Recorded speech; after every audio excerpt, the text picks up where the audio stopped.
J'ai lu récemment un rapport sur les échecs de l'intégration des étrangers, etc. Je crois qu'effectivement, c'est aussi le problème des femmes. Les gens veulent obtenir une intégration. Mais est-ce qu'ils se disent, est-ce qu'ils réellement réfléchissent sur la façon dont il faut y parvenir, dont on peut y parvenir?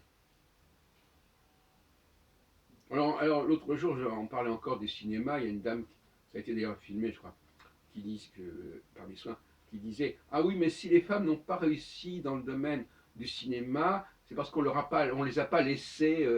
Enfin bref, on connaît l'ancienne. Hein. Et moi j'avais envie de dire, mais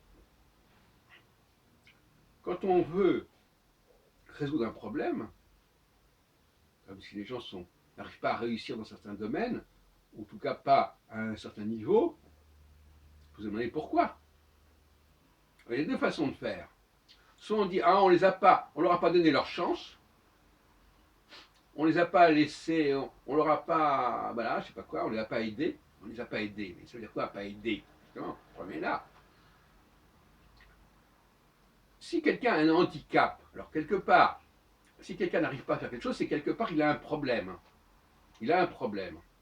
Alors soit c'est un problème qu'il a lui ou le groupe auquel il appartient, soit c'est la société qui lui fait des problèmes.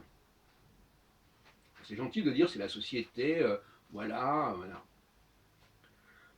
C'est vrai qu'il y a eu des professions qui à un moment donné étaient interdites aux femmes, où il y a eu des droits qui n'étaient pas accordés aux femmes, etc.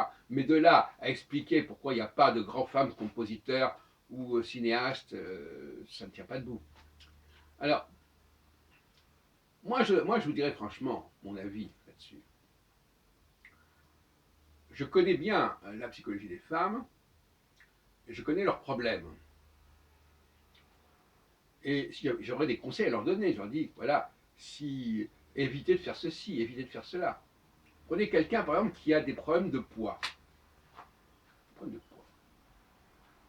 Vous n'allez pas lui dire, la société ne fait pas ceci ou cela. Vous allez dire, vous allez faire un régime. Vous allez éviter de manger certaines choses, de consommer certains produits. Ben voilà. Et à ce moment-là, la personne va perdre du poids.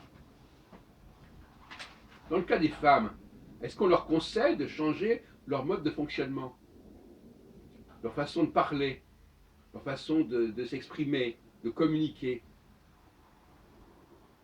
Est-ce qu'on leur conseille, par exemple, de plus créer par elles-mêmes que de lire ou de se servir de ce qui existe déjà?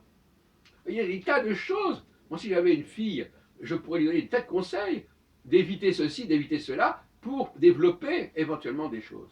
Je dis bien éventuellement. En tout cas, on pourrait créer de meilleures conditions pour que les femmes puissent s'épanouir. S'épanouir pleinement en tant qu'être humain. Hein, et d'arriver à une qualité de travail comparable à celle des hommes. Qualité de travail comparable à celle des hommes. Le problème, c'est qu'on ne veut pas poser de problème de cette façon, parce que ce serait reconnaître l'infériorité des femmes au départ. C'est comme le type qui dit, moi je suis gros, mais j'ai pas envie de changer mon régime alimentaire. Débrouillez-vous. Est-ce que les femmes sont disposées à changer leur comportement, leur rapport à la parole, leur rapport au débat, leur rapport à la consommation, leur rapport aux machines, ou pas? Est-ce qu'on leur a donné des conseils de ce genre? Non, on leur dit simplement, vous verrez, on va faire la parité, et vous allez pouvoir avoir plus de chance, on va faire la discrimination positive, et ça sera réglé.